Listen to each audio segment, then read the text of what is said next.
हमारा विषय है आज का आषाढ़ का एक गीत, सिनेमा और नाटक।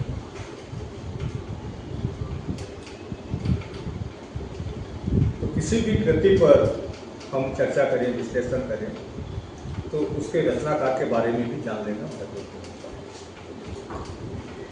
मोहन राकेश का जन्म होता है 8 जनवरी 1925 को।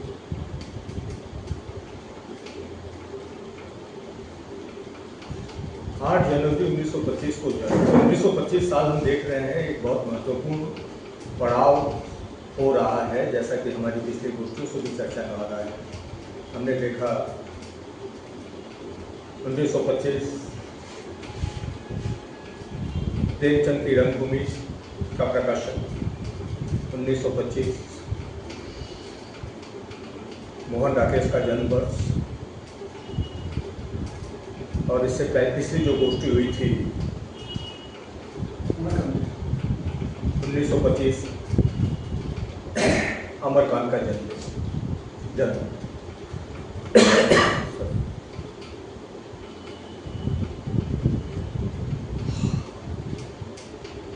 1925 से 1947 तक की परिस्थितियां बहुत महत्वपूर्ण हैं।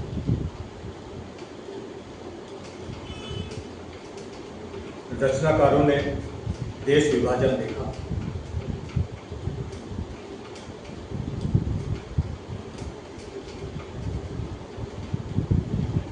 वो त्रासदी ने उनके रचनाकर्म को निश्चित रूप से प्रभावित किया होगा, चिंतन प्रक्रिया पर प्रभाव डाला होगा, यह मानने के पर्याप्त कारण है।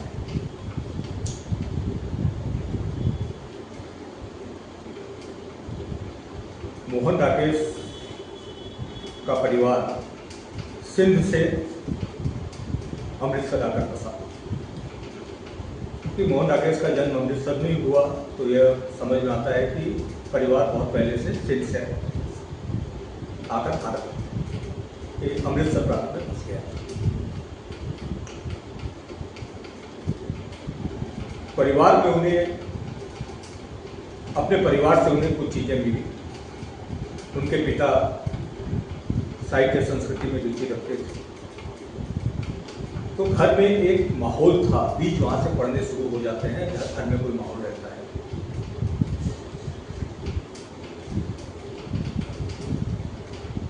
परिवार में आर्थिक कठिनाइयां भी थी, जैसा कि स्पष्ट है उनके पिता की मृत्यु का वर्णन करते हुए।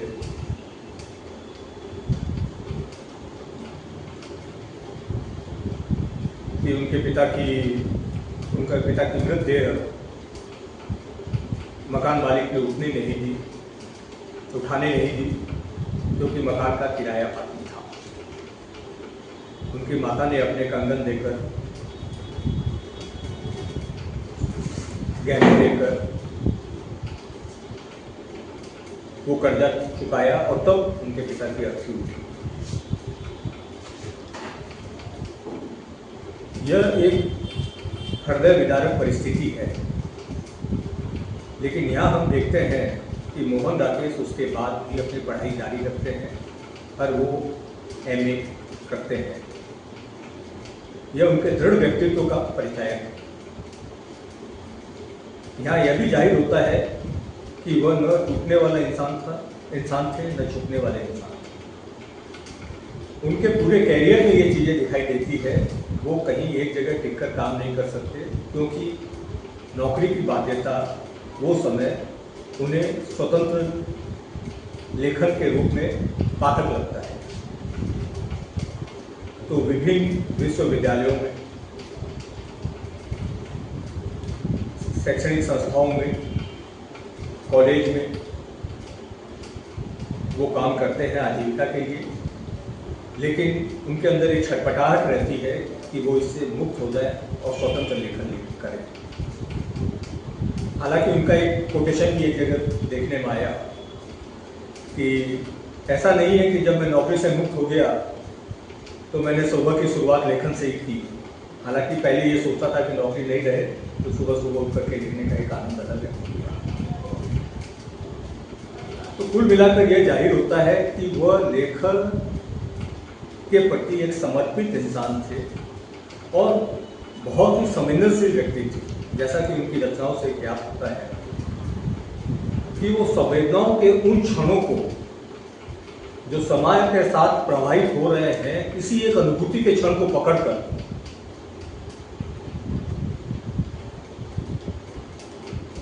उसका जो विश्लेषण करते थे, कथानक का गठन करते थे, यह एक उनकी खासियत थी, विशेषता थी कि मानवीय संवेदनाओं को समय के प्रभाव के साथ रहते क्षण, अनुभव के क्षण को पकड़कर अनुभूत क्षण के ऊपर में लिखना और बेबाक लिखना। उनके तेवर, उनकी एक कहानी है जानवर और जानवर। उसमें भी जाहिर होते हैं जहाँ व्याप्त सरकारी कार्यों में ढीलापन, देरी के चलते कथा का नायक विद्रोह करता है और कहता है कि तुम सब कुत्ते हो, लेकिन मैं भी कुत्ता हूं और मैं फूंकूंगा जरूर।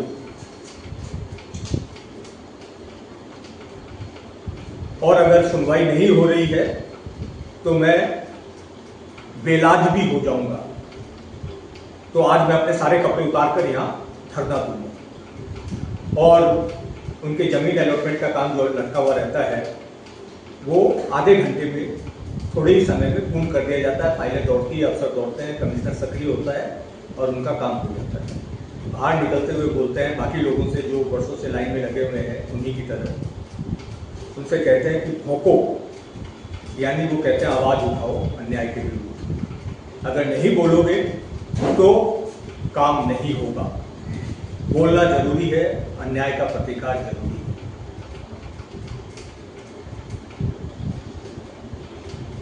उन्नीस 1947 एक बड़ी त्रासदी थी, देश विभाजन था।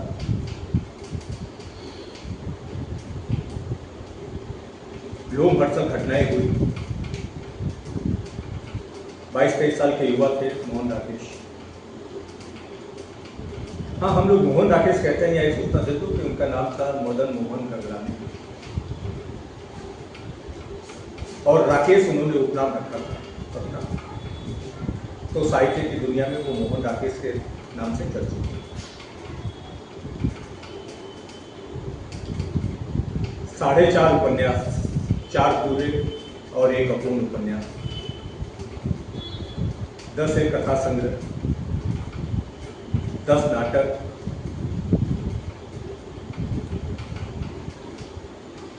इसमें यात्रा वृत्तांत और सबसे चर्चित साहित्यिक विधा में एक एसेट्स माने जाने वाली, संपत्ति माने जाने वाली थी उनकी डायरी। यह उनका रचना संसार मोटा मोटी। नाटकों में उनके चर्चित नाटक रहे हैं आषाढ़ का एक दिन, आषाढ़ का एक दिन, लहरों के राजहंस, आधे अधूरे। 1958 में प्रकाशित होता है आषाढ़ का एक दिन। ऐतिहासिक पृष्ठभूमि, ऐतिहासिक चरित्र और उनमें उन चरित्रों के संवाद के माध्यम से उभरते हुए विभिन्न द्वंद्व। कोई भी चरित्र नकारात्मक नहीं है, लेकिन सब अपनी अपनी स्थितियों में चढ़े हुए हैं। प्रेम और कर्तव्य,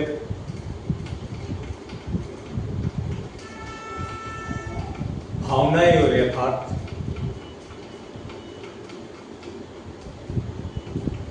प्रेम और रचनाशीलता, महत्वाकांक्षा, प्रेम, रचनाशीलता और इनके द्वंद्व का कथानक है आषाढ़ का एक दिन। मोहन राकेश जब आषाढ़ का एक दिन लिख रहे हैं तो मेरी ये धारणा पड़ी उनको पढ़ते हुए या उस नाटक को देखते हुए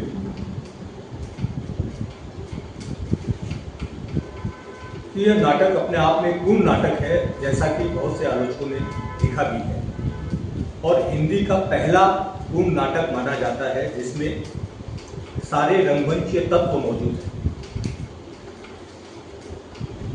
और विभिन्न निर्देशकों ने इसे मंचित किया है। उसके एक एक विशेष आयाम को लेकर उस पर फोकस किया है। अब्राहम अलकाजी ने इसका मंचन किया है, गौड़ सर ने किया है, राम गोपाल बजाज जी ने किया है, दिनेश ठाकुर ने किया है और हमारे कलकत्ता के भी जालान ने भी किया है। लेकिन इन सभी निर्देशकों ने मंचन करते हुए नाटक के एक एक विभिन्न पक्ष के ऊपर में प्रकाश डाला है, उसके ऊपर में फोकस किया है। तो यह नाटक की विशेषता है उसका लचीलापन। निर्देशक को पूरी आजादी मिलती है कि वो उसमें अपने नजदीक के विचार को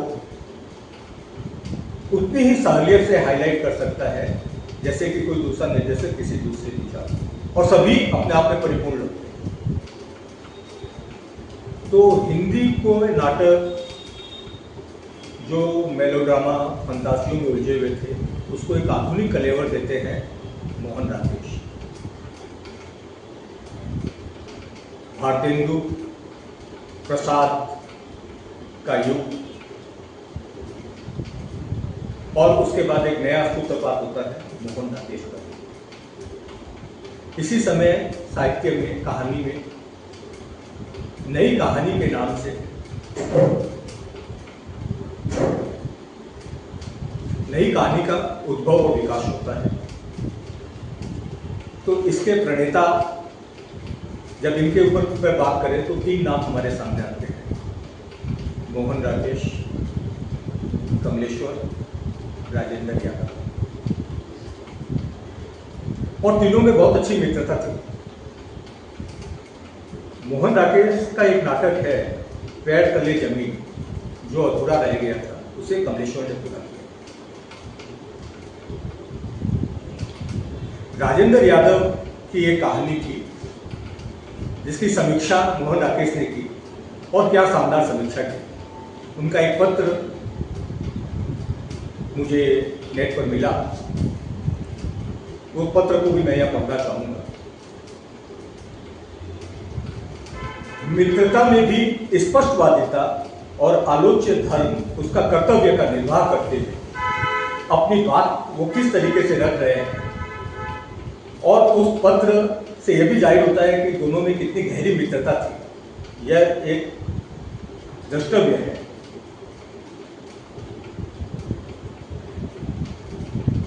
उस समय डीएवी कॉलेज जालंधर में वो कार्यरत थे मोहन राकेश। उनके पत्र का मैं वाचन करना चाहूंगा यहाँ पर, फिर मैं आगे की बात। माय डियर राजेंद्र यादव, दोस्त उपन्यास की पांडुलिपि भेजने में 2 दिन की देरी हो ही गई, जो अपनी आदतों को देखते हुए बहुत कम है। खैर, पाठशाला रवाना हो गए। उपन्यास मैंने पूरा पढ़ा है, एक एक शब्द। मुझे उपन्यास के पूर्वार्ध और उत्तरार्ध में एक भेद लगा। जहाँ पूर्वार्ध में तुम्हारी दृष्टि की पकड़ बहुत यथार्थ है, वहाँ उत्तरार्ध में वह सैद्धांतिकता और निष्कर्षवाद के चक्कर में काफी हिल गई। तुमने हर पात्र पर थोड़ा बहुत नकली पेड़ चढ़ा दिया है। परिणाम यह है कि अंत में सब पात्र कठपुतलियों की तरह चालित होने लगते हैं। यहाँ मेरी मुराद प्रधान पात्रों से है। उपन्यास का अंत नाटकीय या ठीक कहे तो मेलोड्रामेटिक सा है। घटनाओं को तुमने इस बुरी तरह एक दूसरे पर लाद दिया है कि स्वाभाविकता उसमें गुम होकर रह गई। चरित्रों पर शाब्दिकता आ गई है और इस तरह तुमने अंत में चलकर कृष्णचंद्रियत के प्रति आत्मसमर्पण कर दिया है। कृष्णचंद्र की शैली पर कृष्णचंद्रियत शब्द मैंने लिया।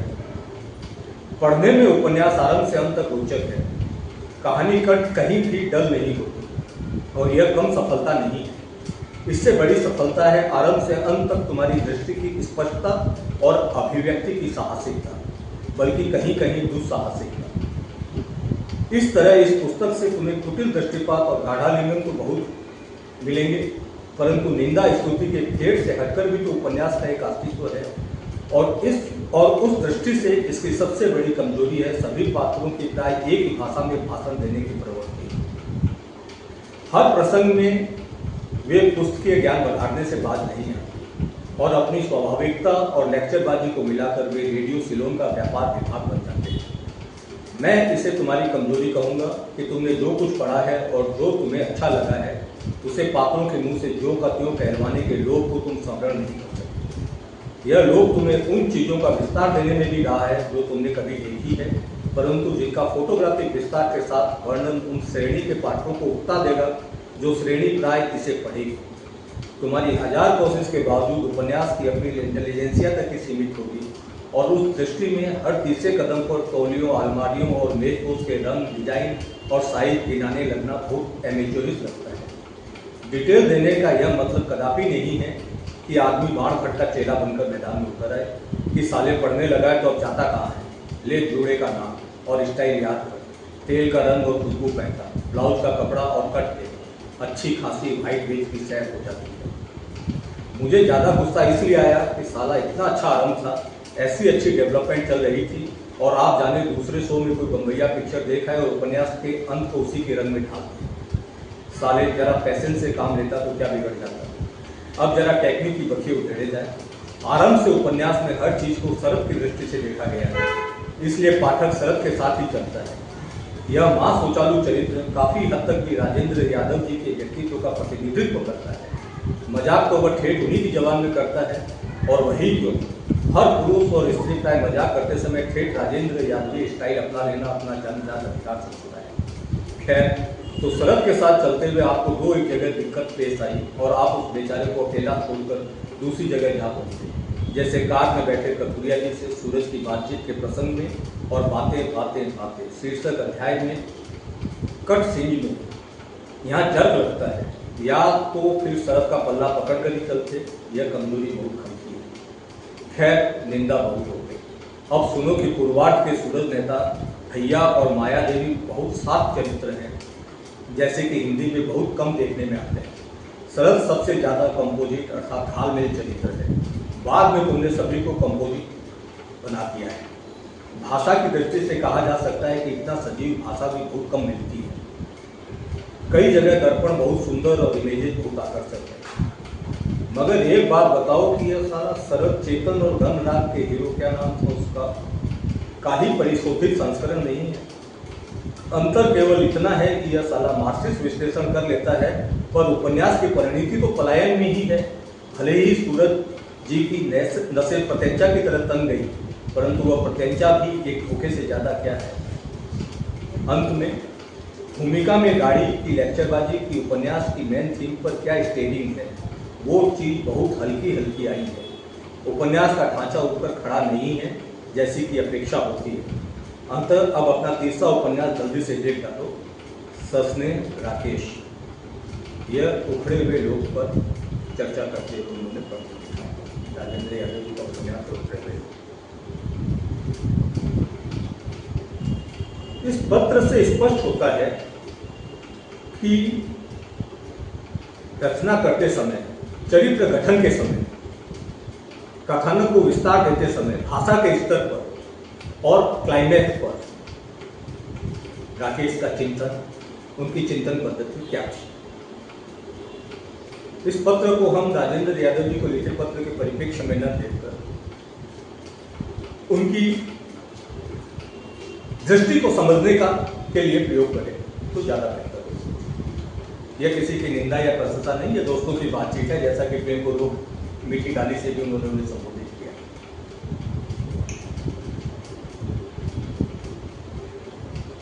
राजेंद्र यादव कमलेश्वर जी ने भी माना कि राकेश श्रेष्ठ था,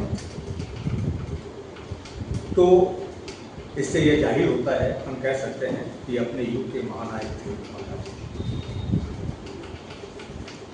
साहित्य की दुनिया को उन्होंने समृद्ध किया। 1958 में प्रकाशित होता है आषाढ़ का एक। ऐतिहासिक पृष्ठभूमि है, लेकिन द्वंद्व और संशय आधुनिक है। यह द्वंद्व और संशय तत्कालीन समाज में है और आज भी दृष्टिगोचर होते हैं। आप लोगों ने आषाढ़ का एक दिन पढ़ा होगा, जानते ही हैं कि 3 अंकों में नाटक है। नाटक पढ़ना एक बात है, उसको मंचित करना एक बात है। नाटक लिखते समय नाटक की रचना करने वाले का उस पर आधिपत्य रहता है, लेकिन जैसे ही वह रंगमंच पर रहता है, वहाँ निर्देशक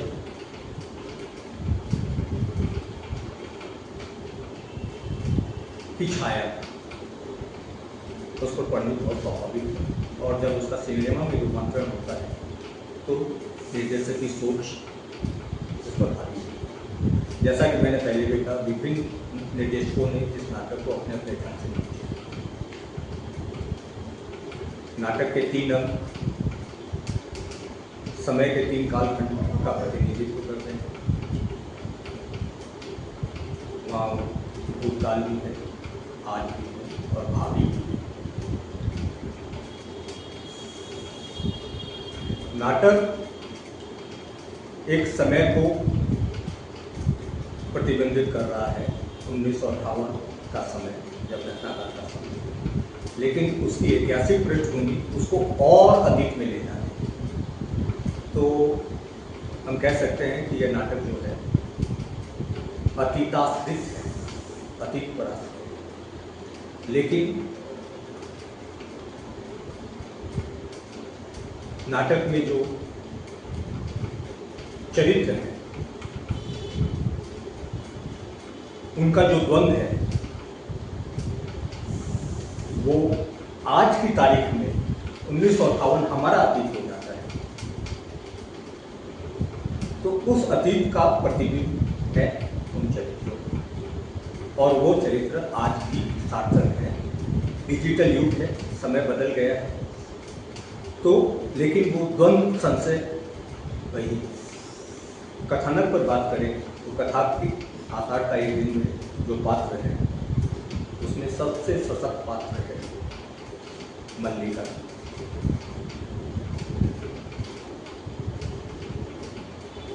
आज का आधुनिक फेमिनिज्म जो है, महिला सशक्तिकरण जो है, उसके बीज, उसकी जड़ें उस पात्र में राकेश उस समय लिखा है। पैट्रियोटिक सोसाइटी, पितृसत्तात्मक समाज, समाज के दबाव,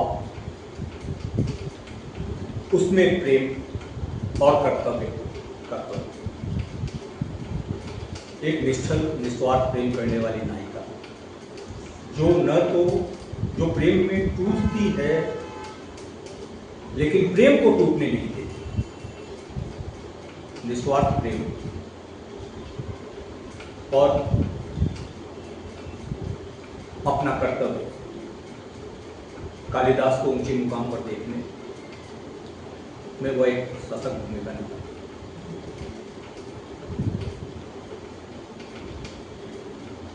नाटक में उस परिवेश का वर्णन है। आषाढ़ की वर्षा ऋतु है, पानी बरस रहा है,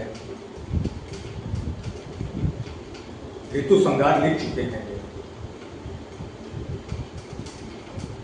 यहाँ से सूत्र मिलता है, ऋतु संगार लिखने वाला लेखक मतलब वो वासनाओं से लिखता है,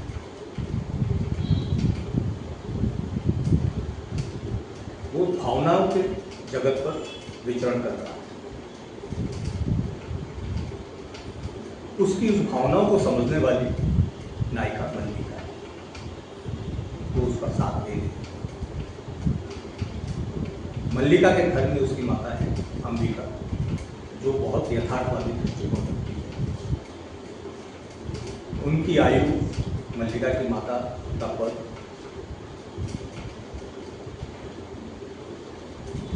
बताता है कि उन्होंने अपने समय की दुनिया को देख लिया है, उसका अनुभव ले लिया है, उसी से उनकी विचार प्रभावित है। लेखक एक ही है राकेश, लेकिन सभी चरित्र स्वतंत्र हैं अपनी अपनी जगह पर। और ऐसा लगता है कि चरित्रों का एक नैसर्गिक विकास हो रहा है, जहां चरित्र लेखक की जद से बाहर जाकर अपना स्वतंत्र अस्तित्व कायम करते नजर आते हैं। अंबिका, मल्लिका, घर में यायावरी पात्र है, बाकी सब कालिदास है, आते हैं जाते हैं। विलोम है, आभास देता है खलनायक होने का, लेकिन वो खलनायक नहीं। निक्षेप है, मातुल है,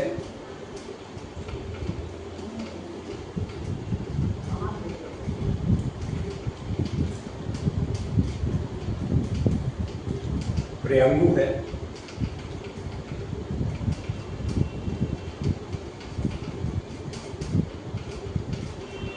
और दो राजपुरुष हैं, दो शोधार्थी महिलाएं हैं, अनुनासिक, अनुस्वार, रंगीणी और संगीत। लेकिन इसमें दो पात्र और हैं जो बहुत महत्वपूर्ण भूमिका निभा रहे हैं, लेकिन वो मानवीय पात्र नहीं है। वो है ध्वनि।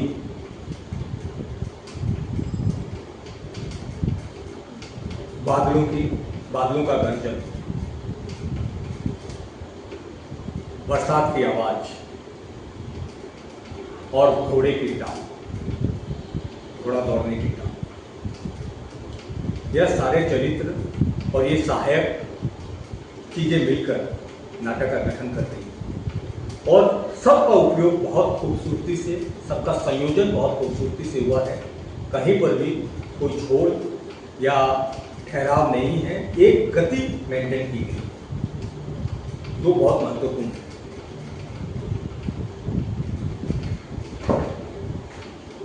एक त्रिकोण बनता है कथानक में, मल्लिका, कालिदास, विलोम। यह तीन पात्रों का यह त्रिकोण कथानक की धुरी कह सकते हैं।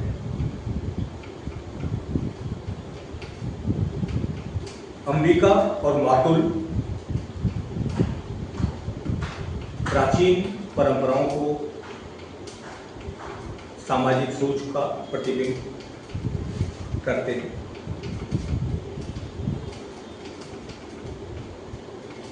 विलोम स्पष्टवादी है, और हम अगर कहें तो हार्डकोर यथार्थवादी है। उसका जीवन के प्रति अपना एक नजरिया है, जिसमें भावनाओं का स्थान न्यूनतम है या नहीं।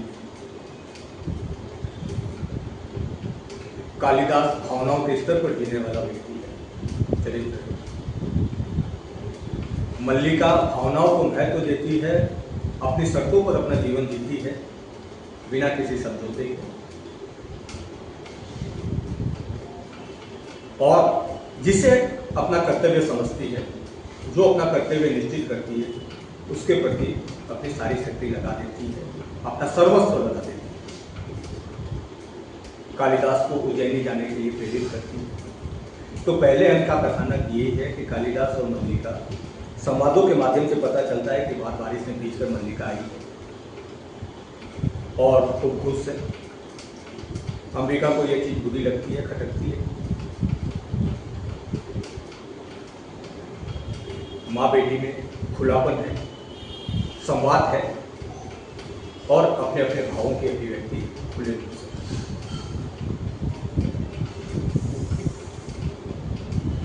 विलोम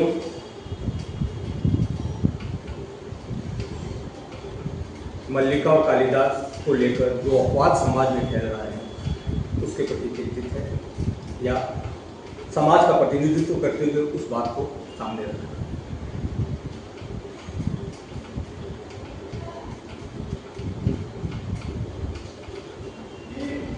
पहले अंक का समापन यहाँ हो रहा है कि कालिदास विक्रमादित्य उज्जैनी से बुलावा आता है और वहाँ चले जाते हैं। यहाँ आभास होता है कहीं कालिदास के अंदर भी महत्वाकांक्षा है, प्रतिष्ठा है। क्योंकि गांव के लोगों ने उन्हें उस रूप में समझा ही नहीं उनके क्रिएशन। लेकिन राज दरबार में चर्चा हुई उनके लिखे ऋतु संघार की, और वो आधार बनती है उनके बुलावे का।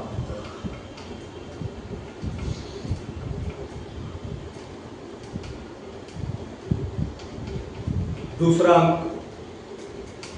जो दृश्य उभर रहा है, जिसमें जैसे उन्होंने प्रॉपर्टीज का वर्णन कर रहे हैं मोहन राकेश मंच पर रखी चीजों को, उससे पता चल रहा है कि दरिद्रता और गहरी हो रही है, बढ़ रही है। जो बर्तन है, भाट है, उनके ऊपर में जो चित्रकारियां हैं, पच्चीकारियां हैं या कुछ रेखा चित्र हैं, वो खुले पड़ रहे हैं।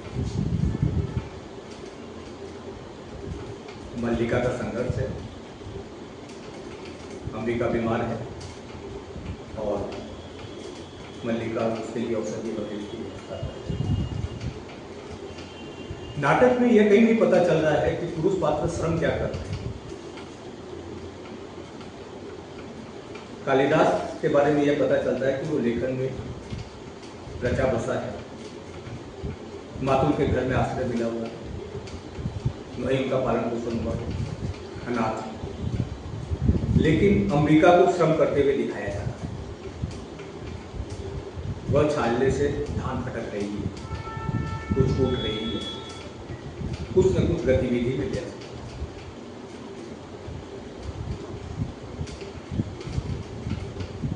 पुरुष का श्रम तो घोषित श्रम होता है, लेकिन महिलाओं का श्रम को मोहन राकेश यहाँ वैल्यू देते हैं। गृहिणी के रूप में ही हो, घर संभालने के लिए हो, अपने दायित्व में वो कहीं पीछे नहीं है। तमाम चिंतन, द्वंद, संवाद के बीच भी उनकी गतिविधियां जारी हैं।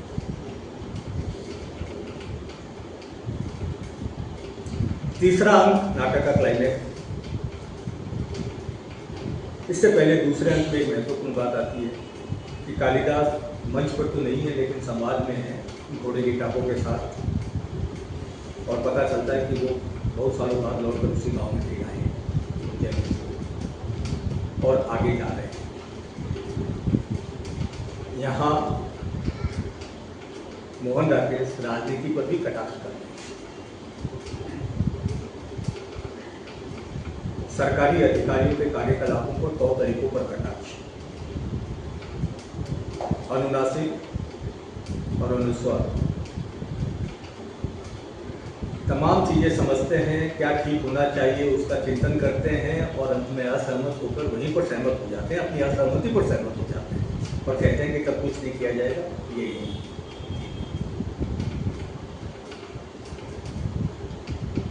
तो सुधार की जगह तमाम डिस्कशन के बाद में वो सुधार नहीं होते हैं और स्थिति जो की त्यों रहती है।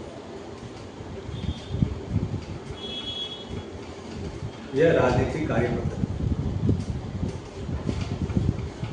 रागिणी और संगिनी के रूप में दो पात्र आते हैं जो शोधार्थी है, लेकिन उनका ज्ञान शब्दों तक सीमित है, अर्थ तक जा रही है, लेकिन गुदार्थ तक वो नहीं पहुंच पा रहे।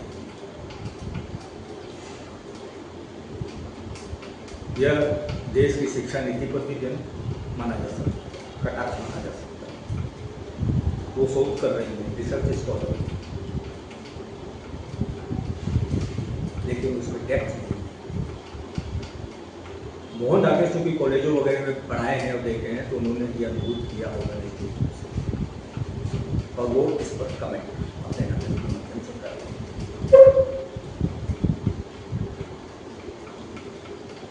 राज में इसी है, चाहती है कुछ, क्योंकि वो मानती है कि इस परिवेश ने कालिदास की सृजनशीलता को बढ़ाया है, उद्घाटित किया है।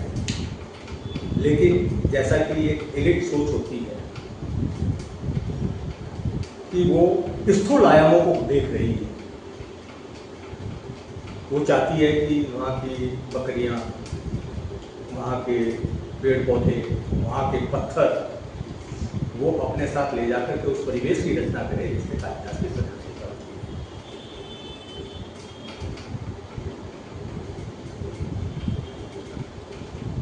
उस सूक्ष्म चीज को वो पकड़ नहीं पा रही है कि वो सहानुभूति, वो स्नेह जो मल्लिका से कालिदास को मिल रहा है, वो उसकी रचनाशीलता को बढ़ा रहा है। मोहन राकेश के जीवन में भी ये दंड लगता है कि कोई समझने वाला नहीं होता। जीवन की सबसे बड़ी खाती होती है किसी को कुछ समझने वाला, और तब निर्द्वंद होकर रचनाशीलता क्रिएटिविटी। तो लेखक का यह भाव का पूरे नाटक में भी झलकता है। कई तरह के भाव सामने आते हैं, और क्लाइमैक्स पर जब मल्लिका का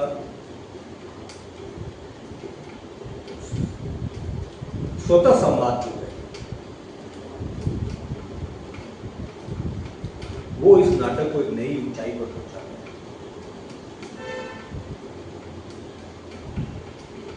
मल्लिका के उस बहुत बड़े संवाद के अंतिम पंक्ति है,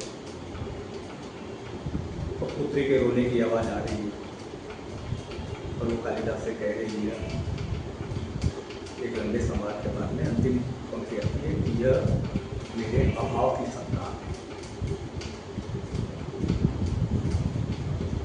सामाजिक दबाव में वो कोमल भाव मर चुके हैं, और विलोम के साथ उसने एक समझौता किया है, वो समझौते की संतान है। यह एक पूरी पीढ़ी की त्रासदी है। देश विभाजन के बाद जिस पीढ़ी ने जन्म लिया और आज जो बड़ी हुई, वो सभी उन मानसिक त्रासदियों से ग्रस्त माता पिता, पारिवारिक परिवेश से बड़ी हुई है।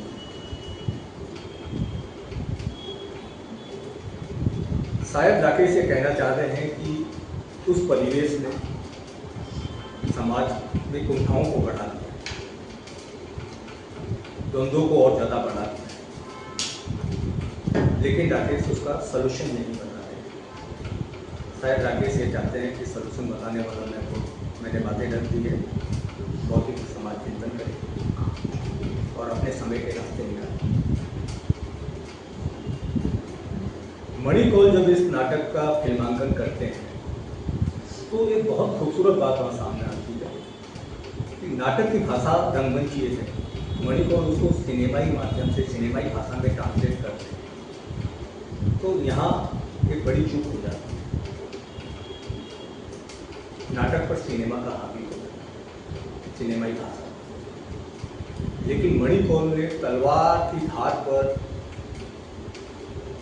चलकर इसका फिल्मांकन किया है। उन्होंने बहुत अच्छे ढंग से बैलेंस किया है कि नाटक की मूल भावना जो कि क्यों है, और मल्लिका की मानसिक स्थिति, चिंतन को उन्होंने कैमरा प्रोजेक्ट से उभारा है। फिल्म देखते समय ऐसा लगता है कि नाटक पढ़ते समय जो मानसिक स्थिति पाठक की हो रही थी, फिल्म देखते समय वो और गहराई को प्राप्त हुई।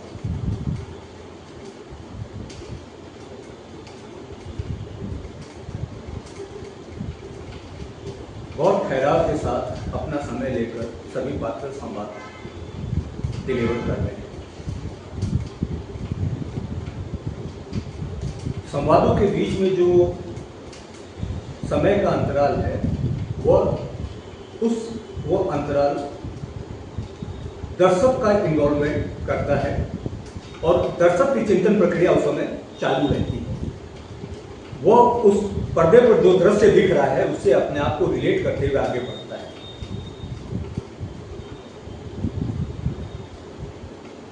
ऐतिहासिक कथानक पर पाश्चात्य जगत में जो फिल्में बनती है, वेस्टर्न से जो आती है, उनमें और हमारे यहाँ यह जो फिल्म बनी है मणिकौल, इसमें सबसे बड़ा अंतर ये है कि इस फिल्म में बौद्धिकता अपने उच्चतम शिखर पर है कथा सार की जो आत्मा है, जो जिस्ट है, सार है, मुख्य चीज है, वो जीवंत है और उसको और गहराई मिल रही है। पश्चिम की फिल्में भी अच्छी लगती हैं, हॉलीवुड की फिल्में भी बनती अच्छी लगती है, लेकिन उसमें बहुत भव्यता कर दी जाती है। कॉस्ट्यूम्स, मेकअप, प्रॉपर्टीज, भीड़ दिखानी है तो हजारों की संख्या में लोग, सेना दिखा रहे हैं वगैरह। यहाँ राजाओं का, राजपुरुषों का काफिला घोड़े की टक्कर से शामिल, घोड़े की चाल से, उसकी ध्वनि से,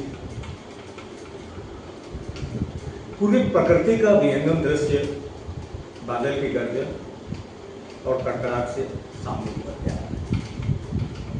और यह बिंब उस माहौल को और गहराई प्रदान करते हैं। दर्शक के मन में एक सीधापन, मतलब सहानुभूति, संवेदनशीलता जाता है।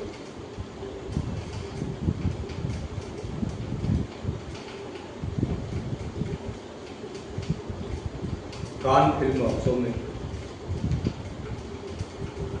प्रशंसित फिल्म रही और इसे कई अवार्ड मिले।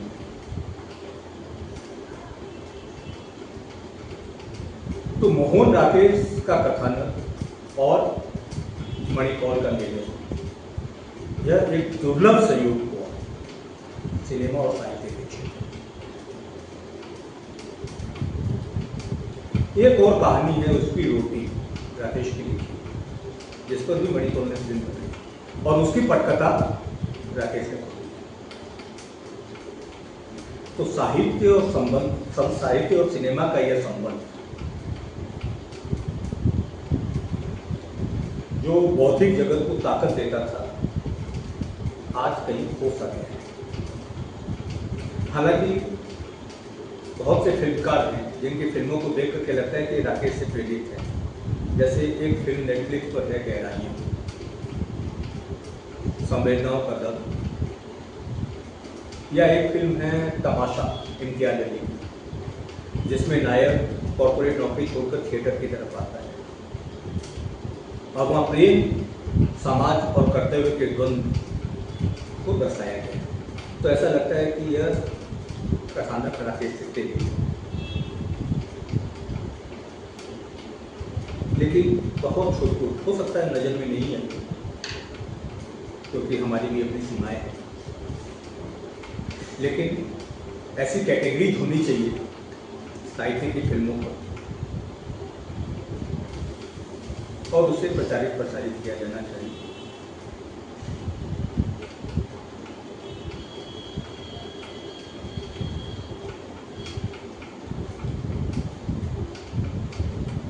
सिनेमाई माध्यम में से कथा कहते समय जब मणिकौल नाट्य रूपांतरण को सिनेमा में स्क्रिप्ट में ट्रांसलेट कर रहे हैं, तो एक बहुत खूबसूरत चीज जो आ रही है, यह सोचने पर विवश करती है कि यह टीम या निर्देशक के बारे में जानने के लिए तो पता चलता है कि यह पूरी की पूरी टीम, खाली मणिकौल ही नहीं, यह पूरी की पूरी टीम ऋतिक घटक को छाप सकेगी।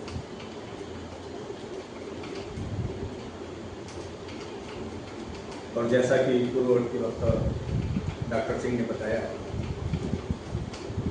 अरुण खोकर ने जो कालिदास की भूमिका निभा रहे हैं आषाढ़ का, उन्होंने ऋतिक घटक पर एक शानदार आलेख लिखा है। उन्होंने तुलना की है आग में जलते हुए गुलाब से।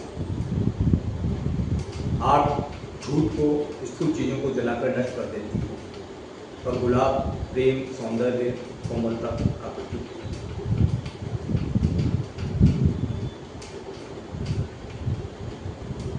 तो इन छात्रों ने ऋतिक घटक जिस दर्शन को लेकर के चले हैं,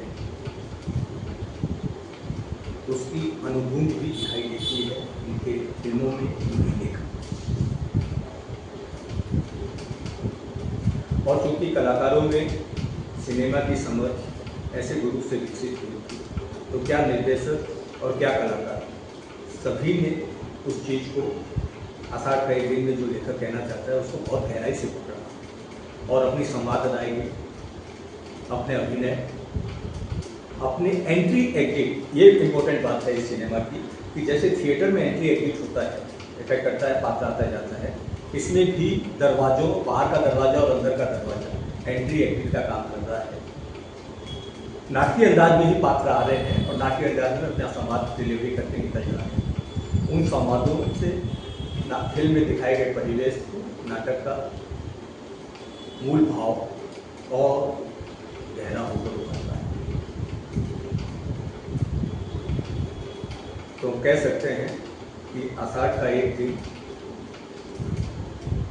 से हिंदी नाटकों में एक नए युग की शुरुआत हुई, युगांतकालीन घटना,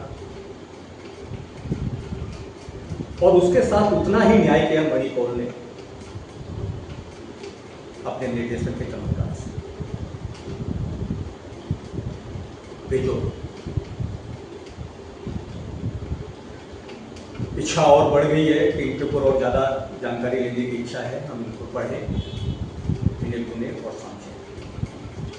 आज के डिजिटल युग में बात करें तो हम बहुत से ऐसे किस्से कहानियाँ सुनते हैं कि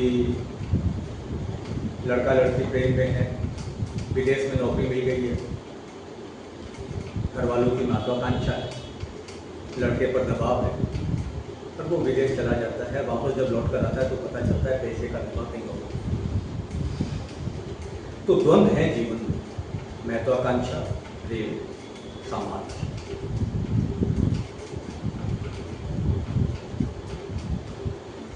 नाटक के अंत में कालिदास जिस चीज पर भरोसा करते हैं, उनके दिमाग में वो स्मृतियां हैं और एक एहसास है अपनत्व का जो इन्हें वहां मिलेगा। वो लौट कर नहीं आते हैं, लेकिन एक बहुत महत्वपूर्ण जीवन का आयाम है समय। समय किसी का इंतजार नहीं करता, समय कहीं नहीं जाएगा।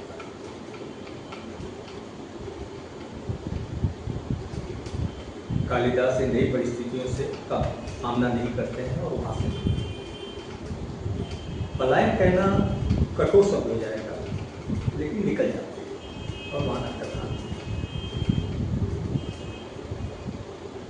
सोचने वाली बात है कि क्या इसका और कोई सोल्यूशन हो सकता है।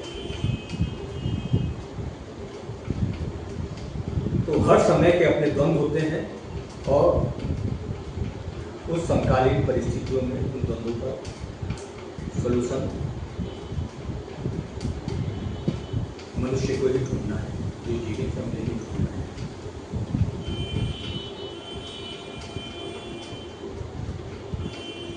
इस नाटक और सिनेमा पर बहुत कुछ कहा जा सकता है।